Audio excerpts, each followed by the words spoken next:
and thank you for attending. So this is the second panel debate in our Horticulture Leaders Forum. We're pleased to welcome Ian Cox from Eco Studio back, who'll be leading the session today. Those of you that do know Ian will be aware that he's an award-winning practitioner in the area of sustainability and an experienced business coach. I'm going to leave it to Ian to introduce our guests. But before I hand over to Ian, the usual customary housekeeping. If you could please ensure that you're on mute whilst others are speaking, that would be much appreciated. We are recording the session. We put it onto our Tyfu Cymru Knowledge Hub afterwards, and it'll be up within a few days. If you've got any problems with that at all, please do let us know. And if you've got concerns, then remember you can turn your camera off or change your name if you would rather, or both. Please feel free to use the chat box to ask any questions as we go through. So if you hover your cursor down at the bottom in the middle, you'll see the chat. If you click on that and then start typing, you'll see your question coming up. We'll do our best to answer that. If you want to, we're not a great number today, so if you do want to ask your question yourself, we're happy for it to be an informal session, so perhaps just raise your hand and you can unmute and ask your question yourself. So I think that's about it. Don't think there's anything I've missed, and I will hand over to Ian. Thank you very much. Thanks, Sarah. Borodar, good morning, everyone. Welcome. As Sarah sort of touched on there, today's panel debate is part of the new Horticulture Leaders Forum that we're running. It sort of consists of a series of monthly online masterclasses and panel sessions. Today being one of the expert panel debates that we're running, and it's a key part of Tyfu Cymru's programme of support for commercial growers in Wales. So we encourage you to stay involved with us to participate in this forum and perhaps take advantage of the training and mentoring that's on offer through our experienced panelists and business coaches. So we'll be in touch with you about that after today's session. But without further ado, I'm delighted to be joined by our three panelists. I just want to give a very brief introduction to each, because I'm sure we'll find out more about each one of them as we go through the panel debate this morning. But firstly, welcome to Adam Dixon. He's a co-founder of Phytoponics. And since 2016, Adam's raised over 1 million in investment for a deep water culture hydroponic technology, which is now has projects underway with major growers and fresh produce sector partners across the world. Next to Jeremy Joseph-Meade of The Derwen. The Derwen, as people probably know, one of the finest independent garden centres in the country. Jerry's part of the Joseph family who own and run The Derwen, along with the Dingle Nurseries that are based just outside of Welshpool. And last but certainly not least, Owen Rosser, who's the director of Pembrokeshire Chili Farm. And Owen sort of steered the company to rapid growth since starting quite recently in 2017, and they now produce over 2.5 tons of chilies every year that they process into their range of sources, as well as supplying other producers. So it'll be really interesting to hear from all three of you guys. So welcome, and I must say I'm looking forward to finding out about your experiences of leading innovation in commercial horticulture businesses. So many thanks, guys, for giving up your time for us today. It's really much appreciated. As Sarah has mentioned, we would like you, our audience, to participate as much as possible. So please do post any questions into the chat box, and we'll pick up on as many of them as we can at the end of the session. The session duration will be until 11, so for around about an hour. We'll run the kind of debate and hopefully leave enough time at the end for questions. So I expect that the discussion to run for around about 45 minutes with time at the end for those questions. So we'll now sort of press on. Okay, so I think it's fair to say to the panel that innovation in commercial horticulture can mean different things to different businesses, and I know that each one of our panel has and brings very diverse experience to the table. So I'd like to begin by asking each of the panelists, you know, can you give an example of how your business is innovating that you're particularly proud of? And maybe Adam, would you be happy to take that one first? Sure, thanks. Hello everyone. So I'm Adam, Phytoponics co-founder. So we do deep water culture hydroponics, which is basically growing plants in a nutrient-rich solution. So the whole idea is to basically make it more efficient to grow plants. You don't need soil, and you can get high yields and faster growth, and less of the pest control or chemical needs and water needs. So yeah, so I think the question, it was an example of innovation that we're proud of in the company. I think is that right, Ian? Yeah, that's right. You know, what I think it's about giving an example of how your business is innovating that you're particularly proud of. And Adam, I know you know obviously everything you do is about innovation in effect, and it's just to try and give a flavour for kind of what innovation means and kind of how diverse it is across your three businesses. Sure. All right. So all right. So when a lot of people think of hydroponics, they think of growing marijuana in basements, for example. That's about half the people I talk to immediately ask that, like, are you the Walter White of cannabis?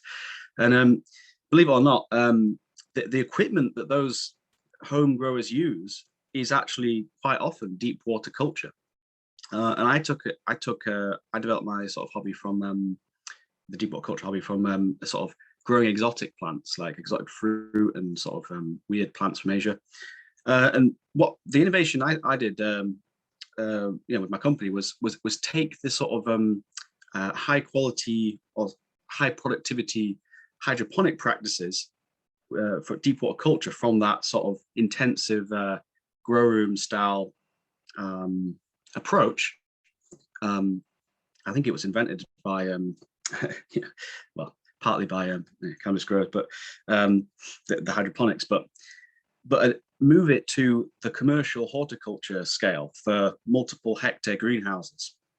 And the technology that was used in deep water culture originally was their sort of Dutch bucket. So it's like a bucket with an air stone and a bubbler. And that's great for one or two plants, but if you got to scale it over hectares, you got thousands of buckets. So the innovation we've done is sort of design a low-cost way to make a growing system that offers that deep water culture in a scalable way, so it can compete on price point with the incumbent hydroponic and substrate technologies. Okay, cool. So it sounds like developing that system to a scale that works on a commercial basis was a key innovation and a key step forward with that stuff, Adam. That's really interesting. Well, we'll come back and touch on, I'm sure, draw out a little bit more of that as we go. Jerry, could I pass over on to you and ask you the same question? What can you give an example of how your business is innovating and anything you're particularly proud of? Yeah, sure. So yeah, I've been at the Derwen for on and off for quite a few years, but it's been going for quite a lot longer than that. The nursery was started by my grandparents 40 years ago, and then the garden centre's kind of been an offshoot of that about 25 years ago. But yes, since I've been there, I've been kind of trying to push for more sustainable operations. That's been what I'm trying to change the most, and we've made quite a lot of headway. But the example I wanted to give for this was actually at the nursery, because it's quite a cool story that's quite simple, but it's made a really big difference to the productivity of the nursery. So the Dingle is actually on quite a steep hill, and you'd think first sight that's not ideal for a nursery. So they re-landscaped it to start with so that they could fit all the pots on and made terraces on the hills. But then, like every outdoor nursery in the UK, they started to lose a lot of plants to the roots rotting off through the winter. And so I had the idea, why not turn it back into a hill with sloped beds? So that this helped in more ways than you could have thought. So first of all, you lose less plants through the winter, as the aim was, because the water doesn't sit in the bottom, it drains away. But then also you can fit more plants on because you have a less space for the landscaping and such. But the biggest benefit was then the water doesn't permeate into the ground, so can be channeled into drains easily and directed into irrigation pools. So recycling water a lot more efficiently, and also protecting waterways because less is running off and permeating into the water table. So yeah, it's a little change that's made a big difference to productivity. That sounds really interesting, Jerry. And obviously to sort of maybe translate that into my words, anyway, it sounds like you're using sort of natural slope of the land to kind of to do what it would do, and then you're kind of saving water, you're potentially saving money through reusing or recycling water, as you say, as well. So there's some sort of interesting benefits with doing that as well. But that's a really good one. Thank you. Owen, could I pass over to you and with the same question? Hi there, morning everyone. So we started growing chilies 2017, only small polytunnels in pots, as most people do. We then started getting a bit bigger. We need to look at different systems on growing. So we turned to a company called Autopot. I imagine Adam may have heard of Autopot. So basically what they are, it's a sort of automated gravity-fed system for feeding the plants and watering the plants. There are special valves that are set up, and what they do is they will feed the plants as and when the plants need feed and water. Good thing about this is there's no wasted water, there's no wasted feed. Literally the plants will use everything. Once it's been used, then they'll get refilled, and it just keeps going over and over like this. There's no runoff, there's no feeds being wasted into the ground, into the soils. And we find them really good, and it's a really good innovative system. And fair play to Autopot, they do keep coming up with new different ideas on how to use the pots. So we use them for growing chilies. They brought out systems now where you can grow microgreens with them, lettuce, basil, tomatoes, all this sort of thing.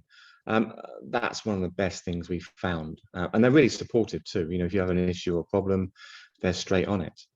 One of the other things we found, we made a change, again, energy saving and water saving. So particularly with energy, we switched from, in our grow rooms, we propagate everything. We were using T5 fluorescent lights, which are very expensive to run when you've got lots of them. So we switched to full spectrum LEDs. The saving in electricity over a year is enormous. So that's one of the sort of benefits of again, looking at ways we can save money, because at the end of the day we're all businesses and we're all there to make us profit and to make money, and if we can reduce the overheads and costs as well as being sort of innovative, then that's one of the best things, I think. Good question for Owen. Do you know if they still do grants on those that switch to LED, like green? I don't know. I don't know. We use Telos as our company, and again, really good, really supportive. They bring out new LED modules nearly every 6 months with uprated U-moles. But no, it's they're really good. I can't fault them. We have the best start for our seedlings, and then they go into polytunnels. Fantastic, Owen. I think what's obvious, what screams out to me there from the three examples is, first of all, they're all diverse examples of innovation taking place in your businesses. But I think there's an interesting link there between kind of being innovative, trying out new things, but also kind of linking into cost savings and potentially the sustainability agenda as well. So I'd like to touch on that a little bit more in a question a little bit later on. And just about the grants point there, Adam, you asked about if there are any sort of green, grants around for sort of green stuff. I mean, they tend to come and go. Is my view on that, and sometimes there'll be sort of money around. At the moment, of course, it's quite a challenging time for everybody, but I think grants, possibly there's not that much around, so it tends to be about loans. But I think if the payback is there, you can find a break even and a payback point. So it's it's good business sense to be looking at that stuff, energy saving stuff, and so on. Okay, just moving on then. So coming back to the point purely about innovation, and I think it's fair to say that innovation is often about new ideas, and it's about responding to sort of changing customer needs and market demands and so on. And I guess one question that comes to mind is kind of what comes first, customer needs or new ideas. And so, just broadly, where would you begin, and how do you respond to sort of changing customer needs? Owen, could I put that one to you first? Yeah. The only real change in customer needs that we're finding at the moment is the actual amount of quantities that customers want. Now we're limited to a certain square footage, so obviously we have to try and get as much yield out of that square footage as possible. And again, there's no schools you can go to learn about growing chilies and how best to get the yields out of them. So it really is a little bit of trial and error. So each year we have a section of the polytunnel where we will trial different techniques. So last year, I know, through COVID, when the chilies flower, the very early chilies that come off are called runts. They're very small. So we thought, okay, rather than leave them on the plant, we stripped them all off. So we were stripping off maybe 6 or 7 plants, all these runts off of them, to see if that would then increase the plant, then to increase the yield for producing fully grown chilies. And fair enough, it did. I would say we sort of did a comparison with ones that we stripped and ones that we didn't strip. And we definitely got somewhere around 22% increase in yield, in weight of chilies from the ones that we actually stripped. And it's just doing little things like that, Ian. I think it's, from our point of view, it's trial and error. Like I say, there's no schools we can go to, no colleges to learn the best ways. And that's what we do. Okay, that's interesting. Okay, so very much sort of testing out new ideas and seeing how they go, and then refining them. Yeah, it's trial and error. And again, it's just keeping that little bit aside, doing a few trials, measuring the outputs, and then taking that forward next year then onto bigger scale. Okay, Adam, could I bring you in on that one? Yeah, sure. So I think innovation commercially, it has to be customer led, and a lot of inventions are typically people who've noticed a gap in the solutions, or a problem that needs to be solved, and then they solve it, and then there's a sort of new approach, new technology, and it can sort of move on the state of the art. But yeah, I think what Owen said is completely right. Trial and error, like having like a sort of test bed area where you can mess around and to try out things is very important, and to have that sort of headspace for that, because from my experience, in business, especially working with finance types, they typically want things quite narrow scope and like discrete deliverables where it's like step by step. But innovation doesn't work like that, because if you have, like, let's say 5 different tests or experiments, let's say, or just messing around, let's say, they can actually cross-fertilize each other and produce a stronger strain of innovation. Because I remember from my experience last year, I was messing around with growing some seedlings on a sort of a perlite system, and making a system for that. And the answer to a problem in another area of the system, like a different system, came from there, and it was beautiful.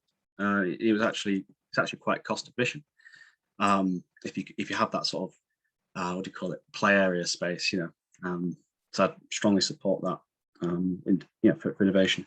But it's kind of like an intuition thing, innovation. Like, you can't just like throw a dice and hope that it rolls a number. It's like you got to like, your mind sort of constructs it step by step, and sometimes you can find the best answers through failure. Like, looking at how something doesn't work and like translating how that something fails or doesn't work into like what is the thing that needs to be fixed, and then it's like a guiding rod for what you do. And it's like who was it, the guy invented the light bulb or oversaw that. He had like 100 failed light bulbs or something, and then one that worked, and rest history. 100 broken light bulbs till he had his light bulb moment, you mean? Yeah. So okay, yeah. So it sounds like that perhaps trying out new ideas can sometimes result in additional costs to the business, and then it can lead, I'm assuming, to different ways of working. But I know, Jerry, you've had experience recently at the Derwen with regards to sort of, I guess, trying out new ideas and implementing new ways of working from a sustainability angle. I mean, is that sort of risk and disruption? Is risk and disruption inevitable with innovation? And if so, how do you kind of keep yourself focused, and how do you keep maybe the team on board? So I'd say, like, obviously some disruption's inevitable whenever you make a change, but it's rarely as bad as you imagine it's going to be. Obviously you can mitigate that a bit if you try and start off small, so similar to trialing different ideas in a little section. If you just implement something on a smaller scale before rolling it out properly. So like, we're trying to do as much plastic-free compost as possible now. So that's, at first we just started off with sort of one bay, but the response has been quite good, so able to expand that. But then I guess other things don't work out as well as you'd think. So we've recently put some EV charge points in, but I think in our area at least, the demand isn't that high yet. So they've only had sort of five charges a month, which isn't much, but so we'll probably hold off for a couple of years before putting more in. But it's a good thing to have nonetheless. But yeah, I think as far as motivation goes, it's just important to keep everyone on the same page, and kind of keep having discussions with people and keep all the staff up to date. So we've been giving presentations to all the staff to kind of make sure they're on board with everything and they're in a good position to talk to customers and talk to them in an informed way and have with a positive outlook on it, rather than not really knowing why or being on board with things fully. And I think because as we get known for trying to be more sustainable, it's gained us a bit of a following for that. And I think that's helped get a lot of the directors and the rest of my family on board. They may have been kind of skeptical, for instance, stopping selling bagged peat. They thought we'd get loads of complaints and stuff, but it's been overwhelmingly positive, really. So yeah, I think where possible, start small, but yeah, I think the disruption's not usually as bad as you'd expect it to be. Okay, thanks, Joe. It's really interesting. Owen, could I bring you in? Are there any other sort of obstacles that you've faced along the way with regards to when you're trying out new ideas? I mean, I'm guessing as a director of the business, the costs are things you're perhaps looking at every day anyway. But I mean, if there are do you think there are costs, additional costs to the business when you're trying to innovate and create new ideas? And how do you sort of overcome those risks? Are there any other obstacles that perhaps you've come across? Yeah. We can be aware of? I think, like everyone says, cost is inevitable, and there's going to be some costs somewhere for trying new ideas or innovation. I think it's just a matter of building that into your business plan. So you're budgeting every year for a certain amount to go into innovation.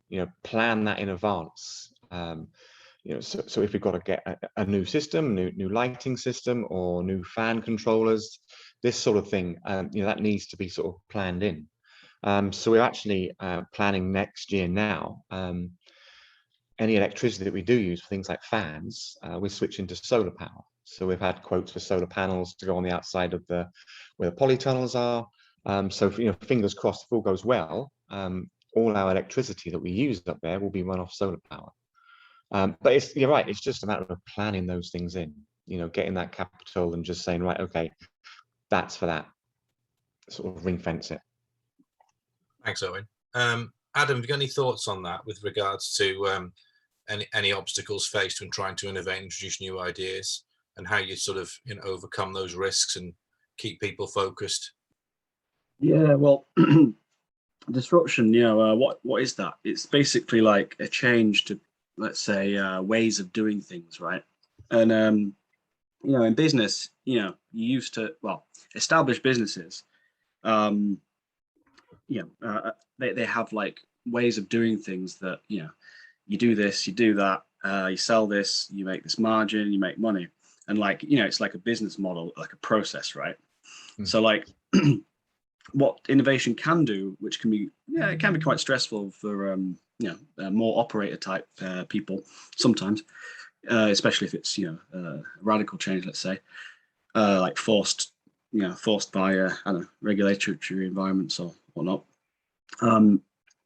It's that sort of, it's the difficulty in adopting sort of new ways of doing it in like people that have perfected their original way of doing it. So it's kind of like that's one of the issues, but that's solved through good stakeholder engagement and sort of working with these people to or types of people to make sure the innovation sort of gels in different areas. From my experience, there's a big lack of deep water culture hydroponic agronomy, so it meant that we had to sort of take a lead in finding out some of the plant science behind it and develop best practices. And that's quite common in these sort of areas of innovation. We had a comment from Charles Warner talking about so many variables to cope with in growing. And with growing especially, sure, I'm going to attest too, like there are so many things to keep track of and bear in mind, like in terms of with agronomy, with the nutrients, with the plant, with the crop, time of year, and then the market, the quality, the produce. It's actually really, really complex. Like, I've been in other sectors. I've seen other sectors like, in engineering or, health sciences, and growing is actually extremely complex because, you've got to run people to actually, be in charge of people to, do the crop work and at the right price and at the right time of year. And, that's one of the biggest complexities, which I sunk my teeth into with Phytoponics, because when I'm innovating, when I was innovating in developing the system, like I kept coming across like all these different sort of variables and like things to like take into account, and like it's actually like it's more incredibly complex than a lot of sectors, to be honest. So that's why we're still there are it's quite a conservative sector relative to others, because the stress induced by innovation and readjusting the mind for people running the growing operations to take into account all these variables, which are very complicated. That's the sort of issue. So I took a sort of thought leadership approach where sort of learn to do it myself, and then I can sort of guide on how to do it, because it was necessary, because we were doing things that weren't done before. I think it's interesting, really, isn't it? Because I guess people immediately want solutions. They want answers to problems, rather than the journey it takes to get you from A to B, in effect. And I think that's kind of what you're alluding to, all these different variables to consider. It could be, sounds like it could be quite mind-boggling on times. So, but I think some of the common themes that the three of you have all mentioned there is a point about about change, and how you perhaps get people on board with that change to get their ownership of it. And I know you all come from 3 sort of diverse companies. So I guess Adam, when maybe you're sort of selling a new technology in, which is quite novel, there'll be some sort of resistance to change there. I guess, Jerry, from your perspective, having maybe a team of staff around you and a team of directors around you that you're that aren't necessarily resistant to change, but need some convincing to buy into the concept. And then Owen, perhaps as a director of the business as well, you mentioned about the importance of planning and planning that. I'd like to kind of pick up with you there, Owen, and then pass to Jerry, if I may. Looking ahead obviously is important in business and planning, but I guess more so than ever in recent times, we found it can be sort of difficult to forecast, the future with absolute certainty. And obviously, in the horticulture industry, there's a lot of different challenges, a lot of different changes there. Weather patterns, for example, can be unpredictable. But how far in advance do you make plans? And with that, sort of what perhaps opportunities and challenges do you see? And how are you kind of preparing or innovating for this sort of stuff? I know there's 3 questions there, but just about thinking about kind of how far in advance you make plans and what opportunities there might be, and then what you're doing about it, really. Can I pass to you, Owen, first? Yeah, fine, yeah. So as far as business planning goes, we are currently planning next Christmas. So Christmas 2022, that's what we're looking at now. We've already planned out what we're growing next year, where we're growing it, how we're growing it, with a few slight variations on what we did this year. And again, it's a bit like what Adam says, it is trial and error. We are trying to manage we're trying to manage nature, which is a very complex thing. It's no straightforward, put a seed in the ground, there's a plant, there's some chilies, lovely. I wish it was that simple. So we plan a good 18 months in advance. In fact, we're talking to some of our customers about what crops they would actually like in 2023, what products they're looking at bringing out, how we can assist them with the fruit that goes into those products. So next year we will be shifting to completely peat-free compost. So currently at the moment we're using reduced peat. We've done a few trials this year again, and again it's trial and error. We've already had some plants growing this year in peat-free using it's ICL it is who make it, using hydrolica and perlite. So we've done some trials with those this year.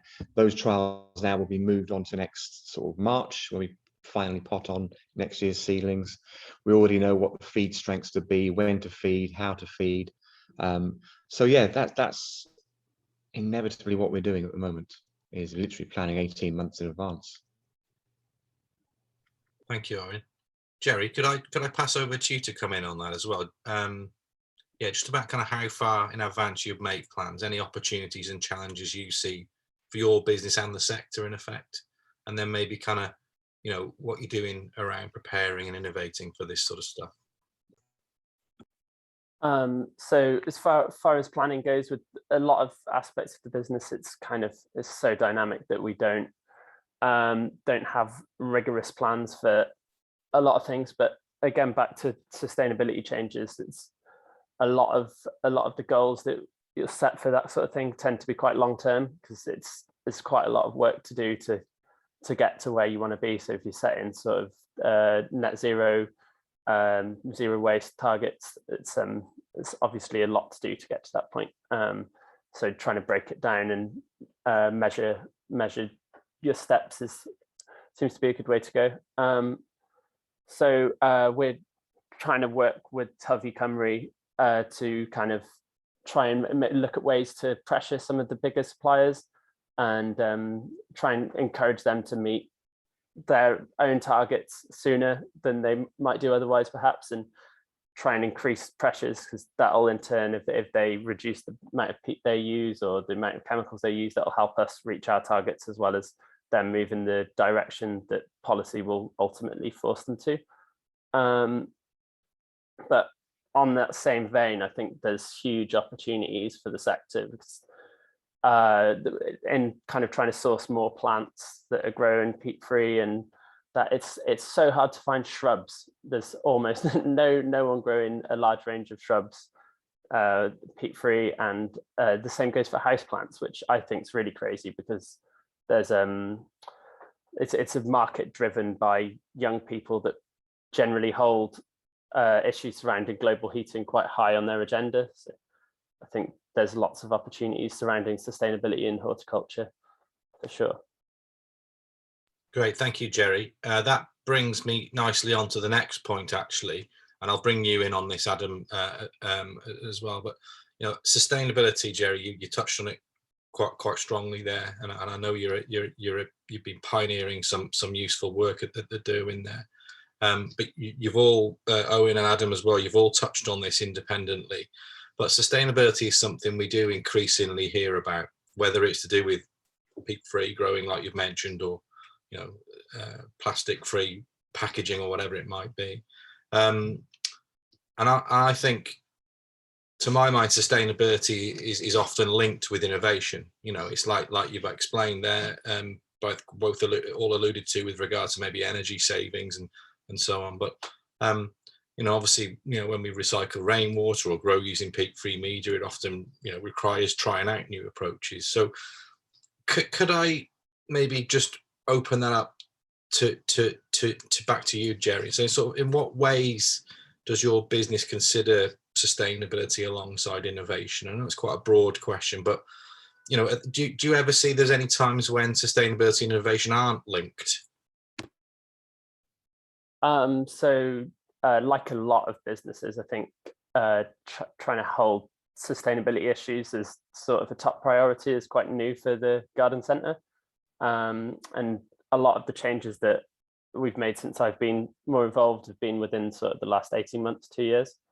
But I think really any innovation or any change you make to any business now really should have sustainability at least as a thought in what you're doing, even if it's just to kind of meet with incoming policy and stuff, because if the change isn't directly going to reduce the business's impact, so reduce your energy use or waste generation or anything else, then it should be made in a way that you can minimize the impact it has. So do it the least energy intensive way possible. And I think what we've been doing in the last 18 months is to kind of just start small and just look for ways where you can make small changes that have a big impact. So for us, just stopping selling bagged peat was it's just a decision to make, and yeah, you might affect business slightly, but the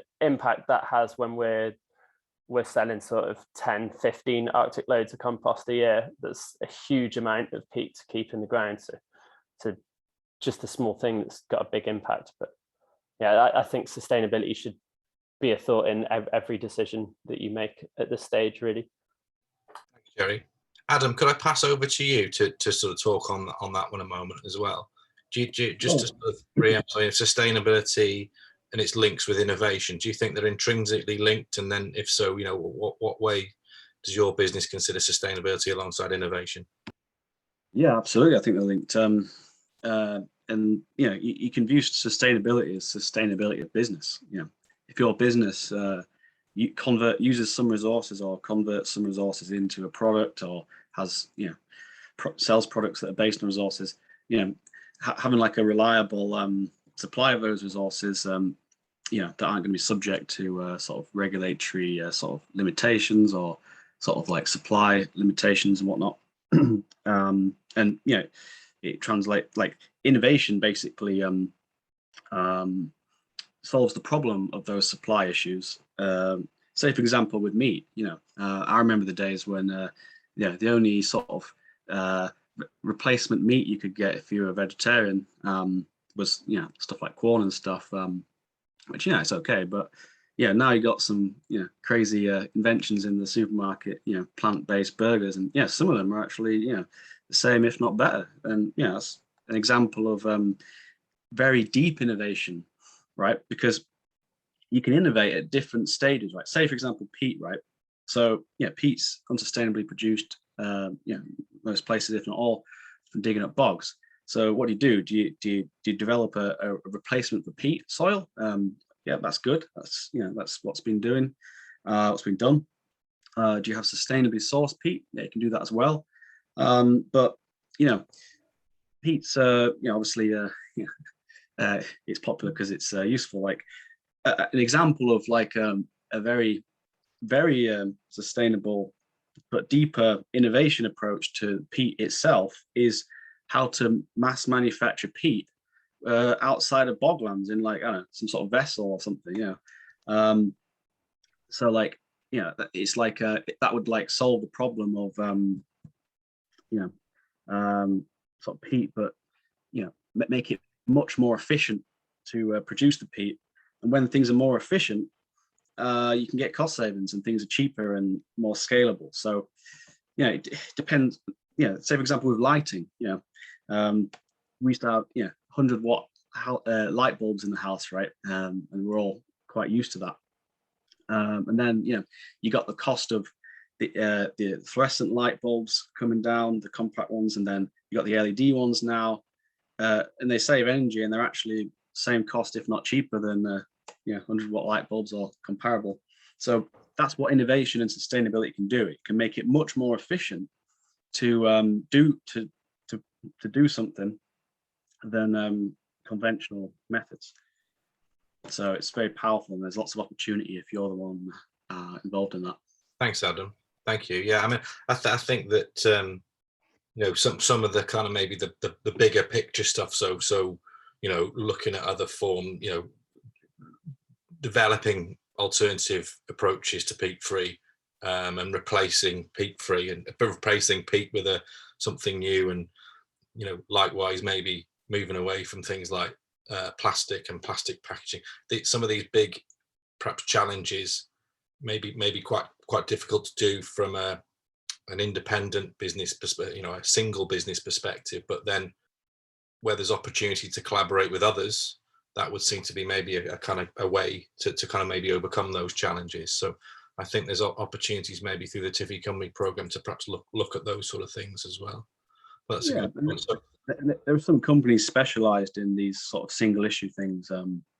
Like, as in, like, you know, one particular element. I think in Wales there's a company that grows sphagnum moss, which is the precursor to peat. I think they mass manufacture it, and that's an example where you know, yeah, you got a precursor to peat. And, yeah, sure, there could be some opportunity to. Absolutely, that's really interesting. Thank you, Adam. I mean, I'm going to pass over to Owen, but I want to sort of change the dynamic slightly with the question. So, in terms of sort of running a business, and as obviously, Owen, as you do so well, and sort of being innovative, you know, doing those things together can be both challenging and rewarding. But I anticipate at times it can feel a lonely pursuit. So, where do you look for inspiration and advice? You know, do you know, have mentors been important to you, and what's the sort of best advice you've received, would you say? Well,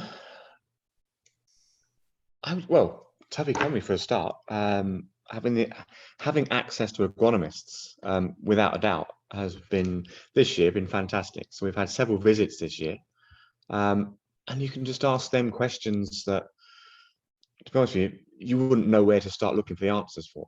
And having them on site as well has been brilliant. They can walk the crops, they can look at this, they might have picked up issues that I wouldn't have seen. They talk about different ways of growing, like plant supports. Our plants this year are huge, and we're having issues keeping them upright. So different ways of doing that, whether we suspend from the top of the polytunnels or whether we're putting in iron posts and stringing wires along. It's just little things like that. They really have been worth their weight in gold this year. I can't fault them. And like I say, there's no school you can go to learn about this, really.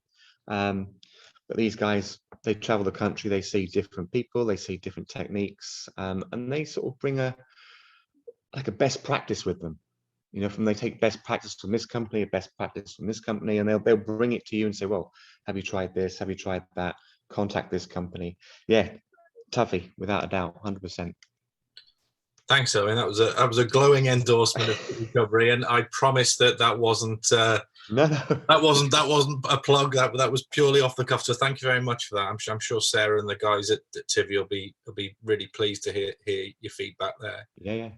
Jerry, what about yourself? Can I pass over to you? Where do you go for inspiration and advice, and how important have perhaps mentors been to you, and what's the sort of best advice you've received? So in terms of the sort of running a garden centre side, like I've come from it as the third generation, so that they really my family have got a lot of experience when it comes to doing that. But I guess in terms of the sustainability changes that we've been pushing, I think that inspiration just kind of comes from all around us. You only have to switch the news on to see the devastating effects of global heating that are playing out already, and fires and floods. And if you enjoy nature, then you surely realize the threat posed by the ecological emergency too. So I think that's all the inspiration you need really to drive sustainability as far as it goes. And I just generally, I think it's great working with and linking up with people that have similar values on that front. I find that really motivational, and it's really good to talk to people that have got similar values there. In terms of, say, a mentor as such, I have a family friend again actually that runs a food charity in London, and she's kind of grown it into quite a successful charity, and they do loads of great work on food poverty and like pushing sustainable food. And she's got loads of campaigning and events experience, so she's been a really useful contact to have. And and as well as on how to talk to media and stuff, but also how to speak to other staff and directors and try and get people on board and kind of inspire people. Great, thank you, Jerry. And I see we've got a comment from Charles Warner, saying when it comes to inspiration, nothing beats getting other producers together. And that's exactly what the Leaders Forum is about, in effect. And obviously some of the other projects that are run through Tyfu Cymru is about bringing businesses together to share experiences and learn together. And I think if there's there is benefit in doing that. So that's really good to hear.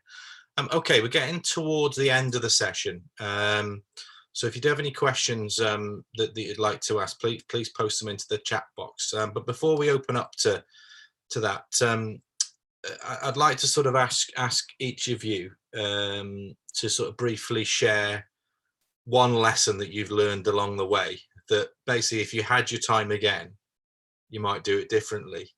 Adam, could I ask you to respond to that first, please? Thank you. To be honest, I probably wouldn't have done many things differently, because when it's your first time while you're doing something, you got to follow your intuition, right? But yeah, I guess mindset's extremely important. Do you have a growth mindset, making moves, taking risk, taking more leadership, or do you have a more, let's say, conservative mindset, which is consolidating what you have and limiting scope but increasing efficiency or quality? In horticulture, I think collaboration is absolutely essential. I learned a lot of things personally from talking with agronomists, being agronomists in the UK. But also, there's a lot of expertise we can learn from Dutch or European agronomists. I think that if you meet with other producers, especially with similar produce in the UK, sometimes people are a bit guarded. They're trade secrets or some pecking order stuff. But there are like quite a few people are quite open and collaborative as well with some associations. But what you can do is you can go to some of these sort of trade events, or like Green Tech in the Netherlands, and you can learn the state of the art there and get inspiration and network, and you can learn from them. So that's what I did quite heavily in the first sort of 2-3 years. It was more of a sort of absorbing knowledge process, especially shifting from sort of small scale hobby type mindset. That was my sort of background, into a big commercial mindset. I had to learn a hell of a lot of things from growers and agronomist people experience. So it's all about connecting to people and sort of learning and sharing that learning and sharing that consolidated experience from people, and then obviously giving back. So yeah, does that answer that question? Yeah, absolutely. Yeah, but collaboration, learning from others, sharing experiences. Those are some lessons that you've learned along the way, which is really good. And like you say, when you're approaching, when you're innovating, you're approaching something new, it can be sort of difficult to sort of think about doing things differently, because you're entering the arena for the first time. Jerry, could I ask you to one lesson that you've learned along the way, and if you had your time again, would you do it differently? So I was thinking what I mentioned before about giving presentations to the staff about the changes that we're doing and trying to keep everyone involved and kind of interested. So trying to encourage people to come up with their own ideas. If that happens, I find that you're generally more engaged with something and more likely to follow it through. So since we've started involving people more and giving the presentations, there's been a much more positive look on it, and people have been more engaged with customers, as well as with kind of following things through and getting them done. But that's something we only did after fairly recently, and I kind of wish we'd got everyone involved at an earlier stage and made it more of a kind of staff decision to do things than just with certain people. So yeah, more involvement earlier on, I think. Fantastic, thanks, Jerry. Owen, could I pass to you for the final word on that then? One lesson that you've learned along the way, and if you had your time again, you might do differently. A little bit like Adam, really. I won't do too differently. One thing, ask more questions, without a doubt. If you've got people who've got knowledge in front of you, ask as many questions as you can, and just glean that from them. I would say, it's a bit like Adam. We went from a hobby to a business. And when you go from a hobby to a business, there's an awful lot of learning to be done. So asking those questions to the right people, 100% definitely. That's one lesson I'd take from this. And also, if you've got a plan and you're 101% confident that your business plan is going to work, put money into it. 100% put money into it, develop it, get it up and running. If we could do one thing again differently, it would have been more investment to get to where we are now quicker. Fantastic. That's a really good point to conclude the panel discussion on. So thanks very much for that, Owen. Also, thank you, Adam. Thank you, Jerry, for your input. Okay, so let's take some questions. Sarah, can I pass over to you? I know there's some questions that have been sent in prior to the panel discussion from people that weren't able to make it today. But also, guys in the audience, if you've got any questions, please do post into the chat box. We've got 5 minutes or so, and we'll get through as many as we can. Thanks, Ian. I think I'll pass to Johnny first. I think he had one from. Yes, I got one sent in earlier in the week, with apologies. And perhaps one that's maybe best aimed at Jeremy, but other guys hop in if you can. He was really after some, I suppose, inspiration on how to manage his site more sustainably. I suppose with regards, you mentioned hedgerows, hedges, and encouraging biodiversity. Manages what, sorry?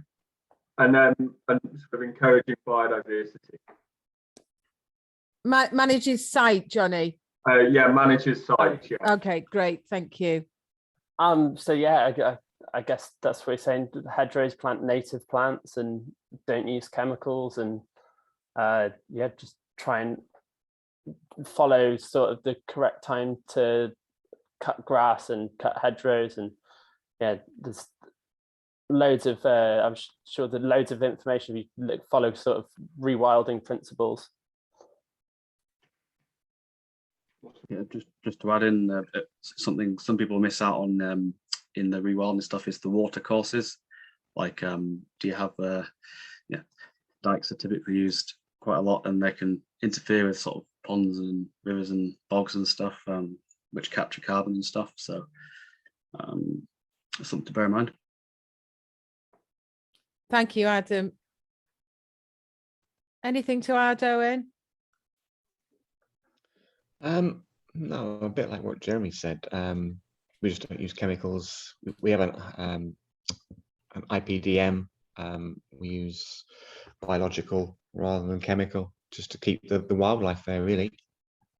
Brilliant, thank you. And I just noticed Sarah's put in the chat where, as part of the Tubby Cymru programme, we're now going back out and doing study visits, and we've got our IPDM, our Integrated Pest and Disease Management study visit to Sayont on Wednesday the 15th. So details are in the chat. If anybody's interested in that, please do sign up. Would anybody like to pose their own question if they'd rather ask it rather than put it into the chat? Nick, Mark, anything you'd particularly like to ask these guys while we've got them present? One of the things I was going to ask is, what do you see as the key benefit for, you know, having a sustainable horticultural system? Adam, could I ask you first? Sure. I guess resilience. So yeah, if something's unsustainable by definition, yeah, it won't last forever, or the costs for keeping to that system will increase over time. So yeah, I guess resilience. Thank simply. you. Yeah, no, great. Thank you. Owen? Yeah, a bit like what Adam said, really. I think people want it. I think from our point of view, our end customers, that's what they're looking for. At the end of the day, it's the customers that pay our wages. So if we can give them what they want, whilst reducing costs and being, you know, sustainable, yeah, all for it. Very good point. Thank you. Thank you, Jerry.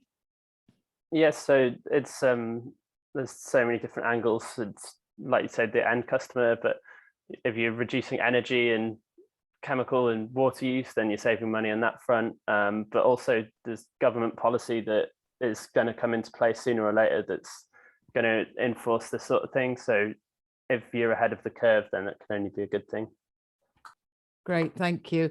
Owen, we've had a question. Mark, did you want to ask it yourself? We find Mark. I'm trying to whiz along the. Yeah, no problem. Yeah, we grow a lot of tomatoes, and we often have problems with irrigation. I was just wondering if the autopot system would be useful to try. Yeah, definitely. In fact, if you go on Autopot's website, if you follow them on Facebook, they're doing a lot of trials. Every year they do trials with all sorts of different plants. One they've had really good success with this year is tomatoes. Yeah, to be honest with you, Autopot systems you can pretty much grow anything in. I'm already on their website. I'm already looking through them. Oh, there we go. Videos on their website. Yeah, have a look on Facebook. There's a lot of videos, and they're really helpful guys. You know. Okay. Excellent. Thank you. One thing I would say as well, though, a bit of a handy advice: don't go direct and pay retail prices. As you're a commercial grower, ask to set up an account with them, and then you'll get wholesale prices which are considerably cheaper. That was, again, lessons learned when we first started. We didn't realize this. We went out and paid an awful lot of money for a retail cost, when we realized we could have had a customer account and got it sort of at least half price. Yeah, I've had similar experiences. Yeah. Been a year or two with a supplier and then figured out we could have been doing it as a commercial buyer. There's also something you can do with Autopot. They have something, it's just been this year, they've had it. It's called a summer social. Okay. Get tickets for next year's summer social. It's a bit like what Adam was saying. It's where you can go and see all the latest. So they'll invite all the best people with the lighting, grow rooms, everything you need to know about growing. They are sort of primarily focused towards the cannabis market. So don't be surprised if you see a lot of paraphernalia there. But there's some very good growers that go there who know what they're talking about, regards irrigation, pH levels, EC levels. You can definitely glean a lot of information from them. But no, I definitely give a thumbs up to Autopot. Okay, excellent, thank you. Super, top tips, thank you. Perhaps another study visit with Tavi, if we'll look out the details. Thank you. Charles, would you like to ask your question? Sorry, I had to unmute. Can you hear me now? We can. Okay. Yeah, I wanted to ask the panelists how much they're able to use their efforts to be more sustainable as a marketing tool. You're in different markets and it's different for each one, but be interested to know that, how you communicate that out to your customers and beyond. Thanks, Charles. Yeah, it's a great marketing tool. I guess you can build the brand value with messaging, sustainability. You can justify higher prices, or or just keep them the same and have more retention because people feel better. In terms of like raising capital or business expansion, it's good as well. And there's investment or sort of grants and stuff, because there's a big drive for sustainability, and you get a lot of support. So not just in publicity and PR, but in sort of the resources that are made available to sustainable businesses. Thank you, Adam. Jerry. Hi. So yeah, we've had some posters made that we've put up around the garden centre. So if you could, I can share screen and show you the.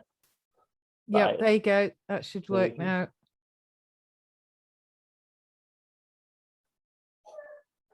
So I don't know if you can see, so we've had this printed A1 put at the entrance and by the tills. So it's kind of showcasing the different things that we've been doing. So installing car chargers and so on. And had this one, so to kind of explain to customers why we've made the decision to stop selling peat. And just generally, so we've got this logo in the bottom of the poster there that says grown peat free. So we have those incorporated onto labels where possible, so customers can see what is and what isn't grown peat free. And we're looking at getting a mural painted in the restaurant with kind of showcasing where the suppliers are based and what we get from where, and then just posting on social media. And we ran a sustainable gardening weekend recently, but I think it's a gradual process. And the more you do, the more people will trust your credentials and see that you're in it for the long run and not just making claims without backing them up. That's really good. Like the learning part, teaching people about the grounds of your sustainability, and so they can learn and appreciate it. That's really good. Thanks, Jerry. Owen. Not too much. We haven't done it yet. It's part of our plan next year to really give it a push. We're going for peat-free growing next year, and then we will really start pushing it then through to the right channels, through social media, Facebook, Instagram, and start pushing that this is what we do. This is how we do it now. We are peat-free. We're as green as we can possibly be. But yeah, so at the moment, not too much. But next year, 2022, that's when we'll start pushing the green credentials. Lovely. Would it be okay if I shared my experience in the same thing? Is that okay? Yes, please do, Charles. I chose a peat-free growing medium probably about 12 years ago now. I always say 10 years because I always round it up, but it's getting further and further away now. And I only chose that really because it was a great product and they would do a bespoke mix for me, one pallet at a time. And I was just starting up my business, wholesaling plants to Welsh garden centres. So I took that out there and thought I might use that as a difference because no one was really talking about it 10 years ago, not very much. And I took it out there and I put it on some of the labels, and I started having a bit of a campaign on the Facebook pages and things like that. And initially, it made very little difference. I was trying to supply people that probably weren't that interested, and the reason they weren't interested is not because of the sustainability thing. It was because I was competing with suppliers that could do things because they were just big. So for instance, so the little garden centres in Pembrokeshire, on the whole, not entirely, but on the whole, they saw a huge value in being able to get everything they needed from one supplier on an Arctic, and I was coming along saying, no, you need to come to this little place just down the road because I can do things that they can't do. But they were more interested in getting everything in their Arctic load from one supplier, probably in Belgium or somewhere. So initially, it didn't have much impact. But then what I discovered was it was the bigger, more innovative garden centres that were dotted around that aren't so close to me.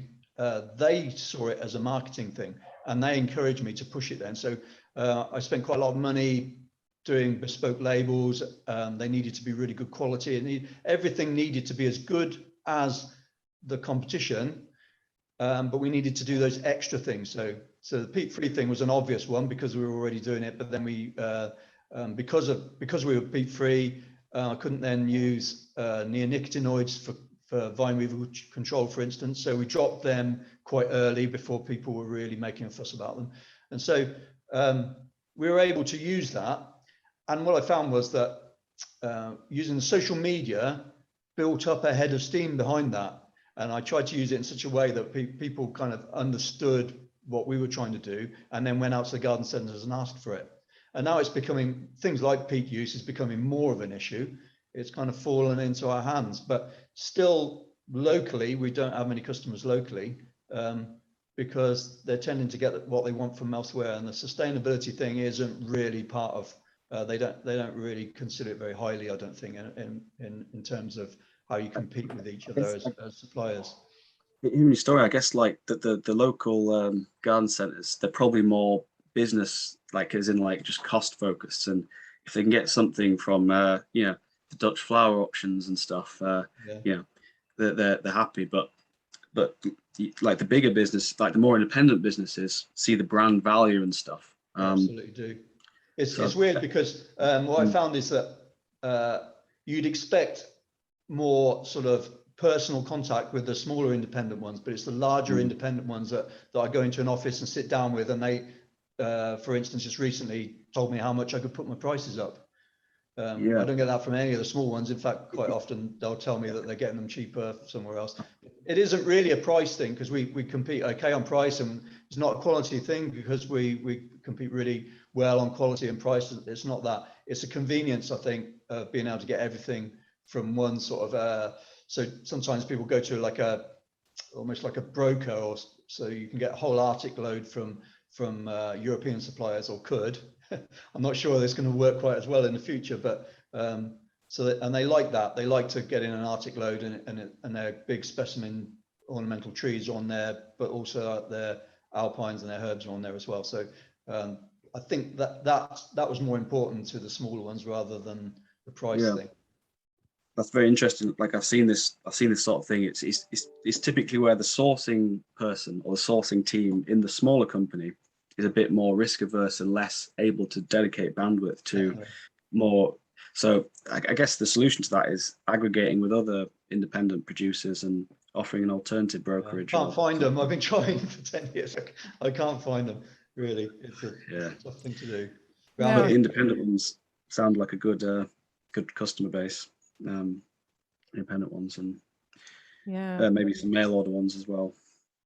From a buying point of view as well, I think it's interesting because so the people that do the buying at the Derwen anyway have got really close relationships with a lot of growers that they've supported them for like the last 20 years, and they have personal as well as professional relationships with them.